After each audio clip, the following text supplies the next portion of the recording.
அனைவருக்கும் என்னுடைய நமஸ்காரங்கள். போன ஆடியோவில் 9வது ஸ்கந்தத்துல 2வது சாப்டரை பார்த்தோம். இந்த ஆடியோவில் 3வது அத்தியாயத்தை பார்க்கலாம். ஓம் நமோ பகவதே வாசுதேவாய. அத த்ரிதீயோऽध्यायः. ஸ்ரீசுக உவாச்ச சர்யாதிர்மானவோ ராஜா பிரம்மிஷ்டः स बभूवः यो वाङ्गिरसां सद्रे द्वितीयमह ऊचिवान् सुकन्या नाम तस्यासीत् कन्या कमललोचना तया सार्धं वनगतो ह्यगमच्यवनाश्रमम् सा सखीभिः परिवृता विचिन्वन्त्यङ्घ्रिपान्वने वल्मीकरन्ध्रे ददृशे कद्योते इव ज्योतिषी ते दैव चोदिता बाला ज्योतिषी कण्टकेन वै अविद्यन्मुग्धभावेन शुश्रावासृक्ततो बहु शक्रून्मूत्रनिरोधो भूत् सैनिकानां च तत्क्षणात्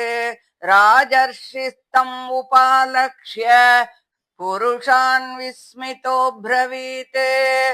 अप्यभद्रं न युष्माभिः भार्गवस्य विचेष्टितं व्यक्तं केनापि नस्तस्य कृतम् आश्रमदूषणं सुकन्या प्राह पितरं भीता किञ्चित् कृतं मया द्वे ज्योतिषी अजानन्त्या निर्भिन्ने कण्टकेन वै दुहितुस्तद्वचः श्रुत्वा सर्यातिर्जातसाध्वसः मुनिं प्रसादयामास वल्मीकान्तर्हितं शनैः तदभिप्रायमाज्ञाय प्रादाद्दुहितरं मुनेः कृच्छ्रान्मुक्तस्तमामन्त्र्य पुरं प्रायात् समाहितः सुकन्यास्यवनं प्राप्य पतिं परमकोपनं प्रीणयामास सिद्धन्या अप्रमत्तानुवृत्तिभिः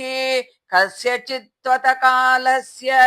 नासत्यौ आश्रमागतौ तौ पूजयित्वा प्रोवाच वयो मे दत्तमीश्वरौ गृहं गृहीष्ये सोमस्य यज्ञो वाम् अप्यसोमपोः क्रियतां मे वयोरूपम् प्रमदानां यदीप्सितम् बाढं इत्यूचतुर्विप्रम् अभिनन्द्य भिषक्तमौ निमञ्जतां भवानस्मिन्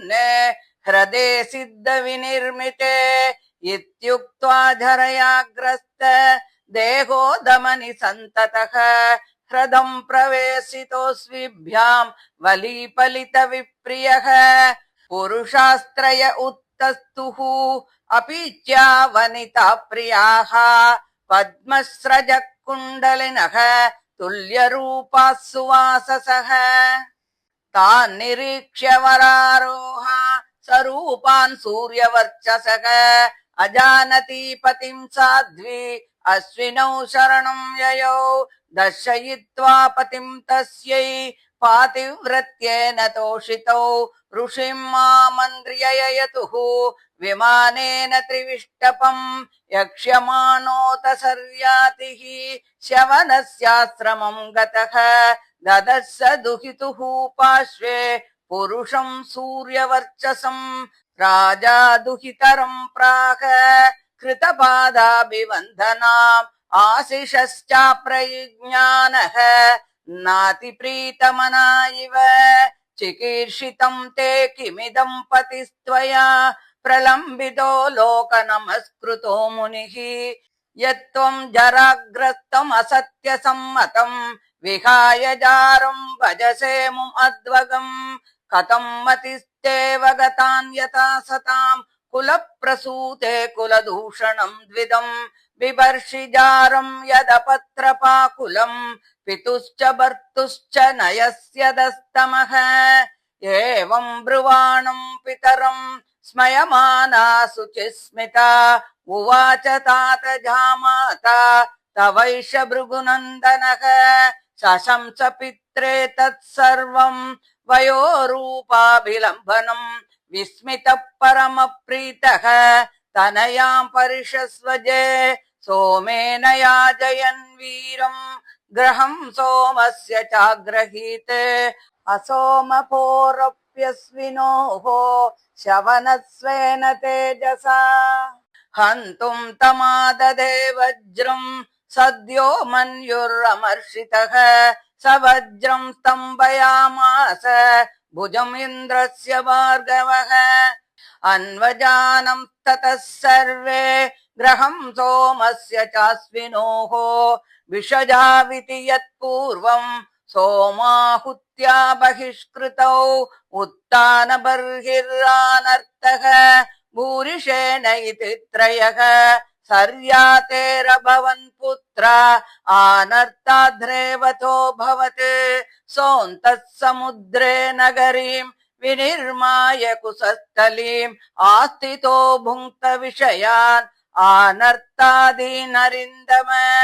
तस्य पुत्र सतम् जज्ञे कगुत्मी ज्येष्ठमुत्तमम् कगुत्मी रेवतीम् कन्याम् स्वामादाय विभुम् गतः कन्यावरम् परिप्रष्टुम् ब्रह्मलोकम् अपावृतम् आवर्तमाने गान्धर्वे स्थितो लब्धक्षणः क्षणम् तदन्त आद्यमानम् य स्वाभिप्रायम् न्यवेदयते तच्छ्रुत्वा भगवान् ब्रह्मा प्रहस्यतमुवाचः अहो राजन्निरुद्धास्ते कालेन हृदये कृताः तत्पुत्रपौत्रनप्तॄणाम् गोत्राणि च न शृण्महे कालोऽपि यातस्त्रिणव चतुर्युगविकल्पितः तद्गच्छ देवदेवांसः बलदेवो महाबलः कन्यारत्नम् इदम् राजन् नररत्नाय देहि भोः भुवो भारावताराय भगवान् भूतभावनः अवतीर्णो निजांशेन पुण्यश्रवणकीर्तनः इत्यादिष्टोऽभिवन्द्याजम् नृपस्वपुरमागतः त्यक्तम् पुण्यजनत्रासाद् भ्रातृभिर्दिक्ष्वस्थितैः सुताम् दत्त्वा नवद्याङ्गीम् बलाय बलशालिने पदर्याख्यम् गतो राजा तप्तुम् नारायणाश्रमम् इति श्रीमद्भागवते महापुराणे पारमहंस्यां संहितायाम् नवमस्कन्धे तृतीयोऽध्यायः। श्रीहरये नमः श्रीहरये नमः श्रीहरये नमः। गोपिका जीवनस्मरणं गोविन्द गोविन्द।